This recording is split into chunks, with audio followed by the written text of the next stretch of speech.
Magandang araw po sa inyo lahat. Welcome po sa panibagong video natin dito sa Makapili TV. Ngayon, pag-usapan po natin itong walang kamatayang issue dito sa death wish ni Attorney Libayan. Pero dito sa video na to, mukhang dito na sa tataob yung kanyang argumentong sa kanya raw nanggagaling o sa kanya, para sa kanya yung sinabi ni Senador Rapi Tulfo na death wish.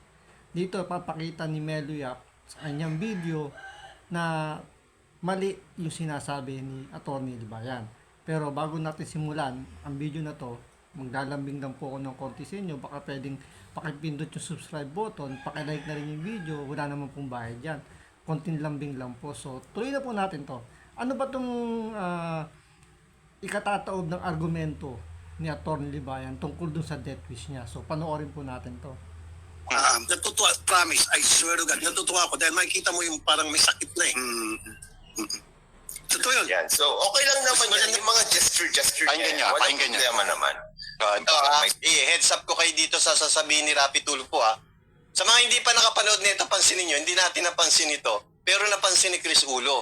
Depensa kasi ni Libayan to eh. Depensa niya ito, na death wish daw ito. Pakinggan natin. Sakit na, may gesture siya na ganyan, na parang baliw na ako.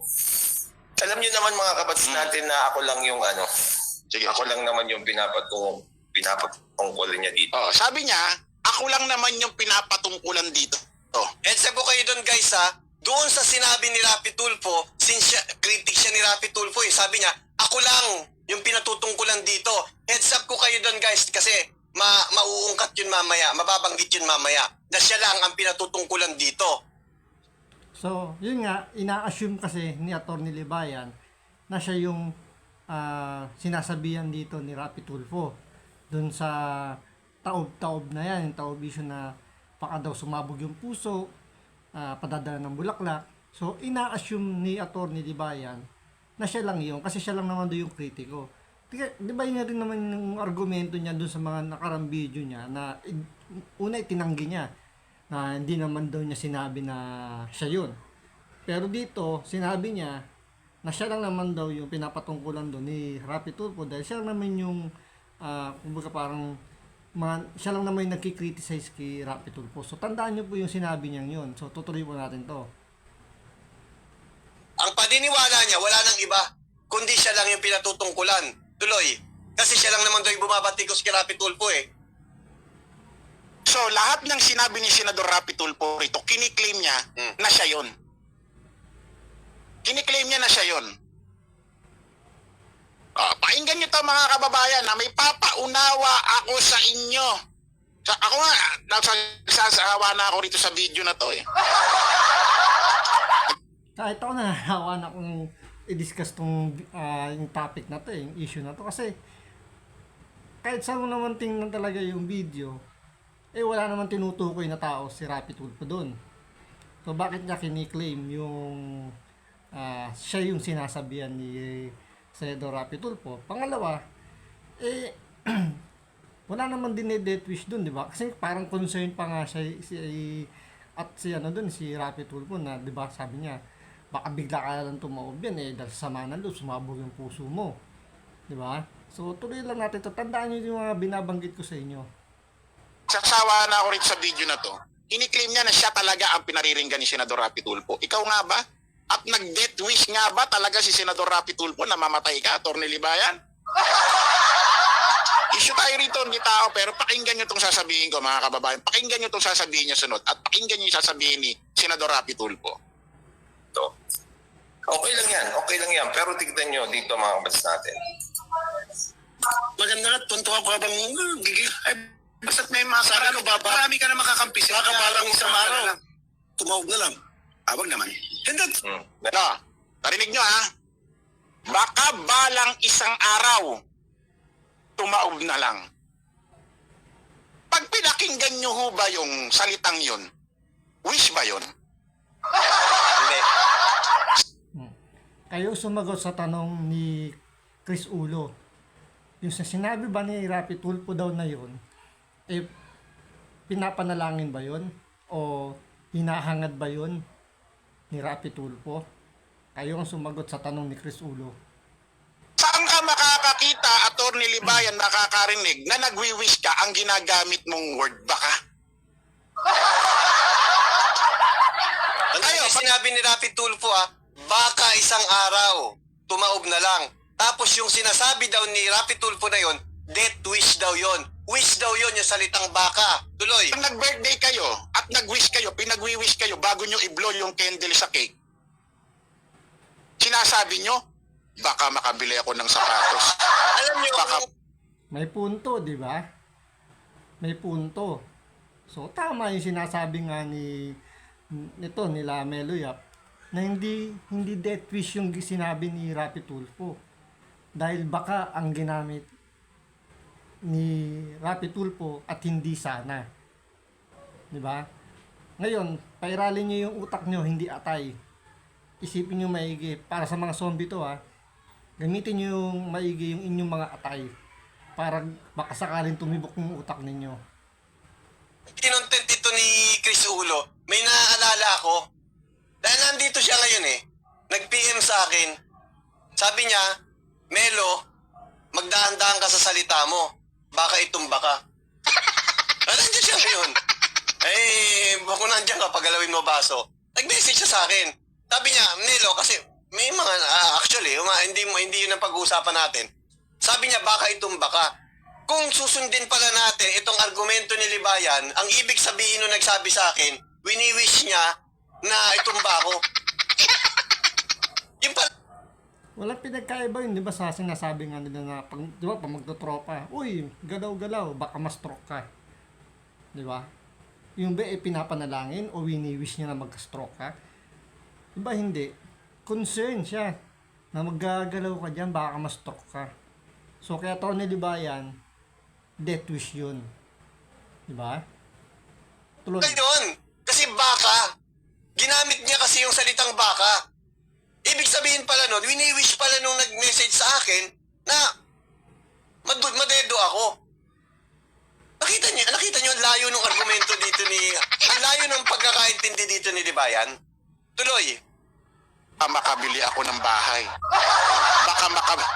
Baka ba ginagamit yung word? Yes, Kier, Lawrence, babala, concern, baka.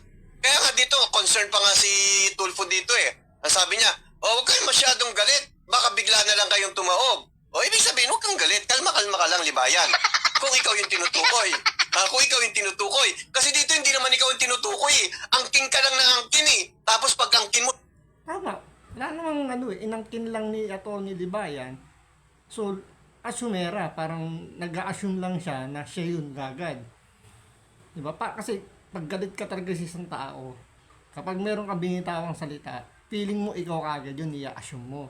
So, kagaya ng ginagawa ni Atty. Libayan, dahil galit siya kay Rapi Tulfo, in-assume niya na siya yung sinasabihan ni Rapi Tulfo. sablay ka pa pala. Tuloy. Sige nga. Atty. Libayan, ikaw. Siguro na naman, nung nag-wish ka ba, nung pumikit ka ba, bago mo i-blow ang candle ng cake mo, ang ginamit mo sa isip mo na word is baka. So parang ganito, nung nag-take siya ng bar exam nagdasal siya, sabi niya, baka pumasa ako sa pagiging abogado. Yun ang wini-wish niya, baka pumasa ako sa pag-aabogado. Di ba ang i-wish mo I wish, or sa Tagalog sana po makapasa ako. Maganda yung punto rito ni Chris Ulo. Regaluhan ka ng motor. Ay, gusto mo ng motor. Birthday mo ngayon. Gusto mo ng motor. Magwi-wish ka ng motor. Sasabi mo, baka magkamotor ako. Baka. Sana Kapag magkamotor ako. magwi-wish ang isang tao, ang ginagamit na word is sana. Correct. So dito, giba na yung giba na yung depensa ni Libayan kapag siya sa korte. Pag tumayo siya sa witness stand. Sabi ni Villamor, I will not take this sitting down. So nakatayo pala siya dapat. Hindi, joke lang. Kaya tama si Fiscal EJ, bad joke yan. Yes, correct. Dito nagkakatahi-tahi na. Bad joke nga yun.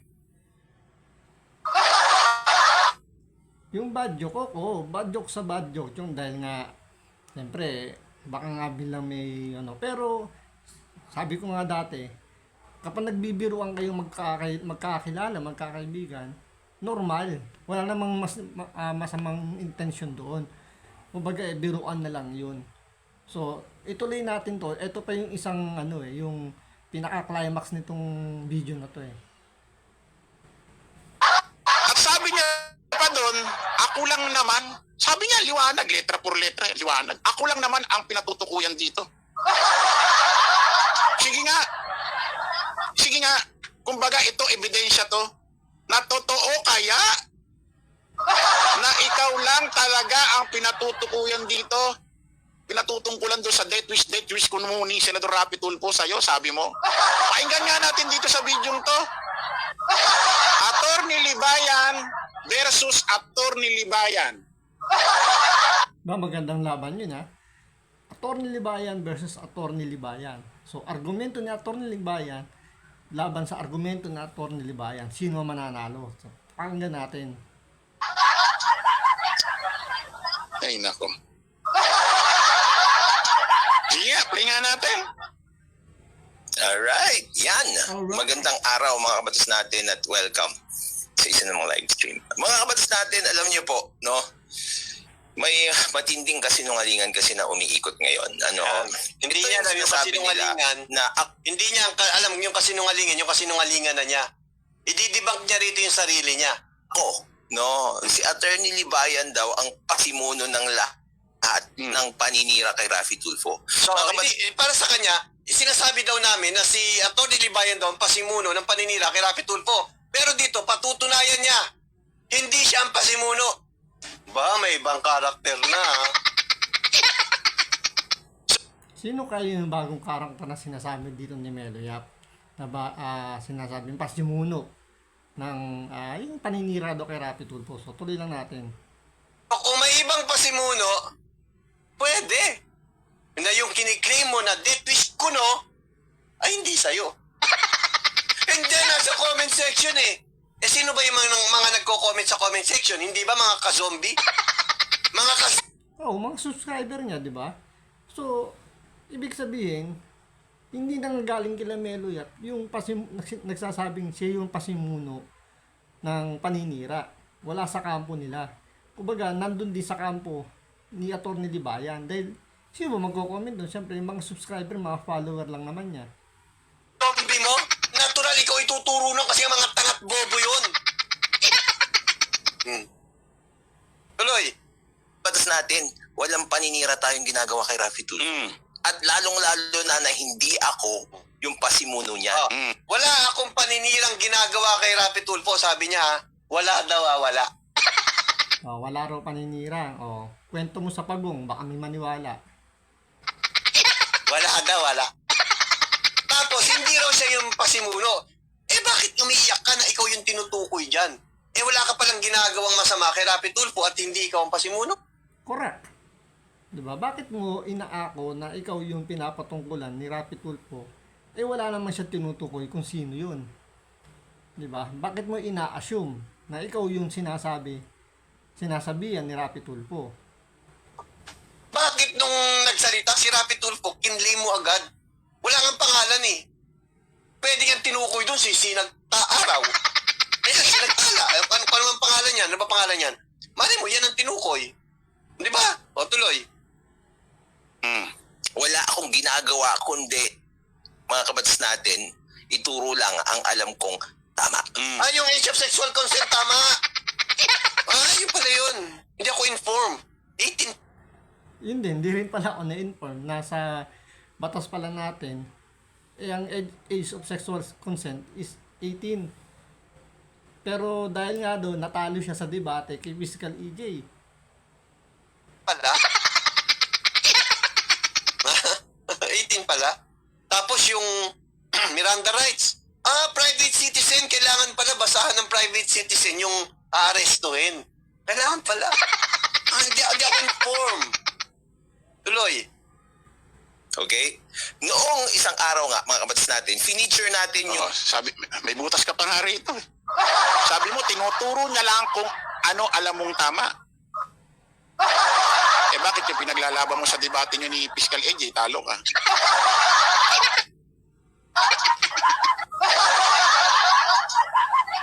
Bakit yung alam mong tama, eh natalo ka?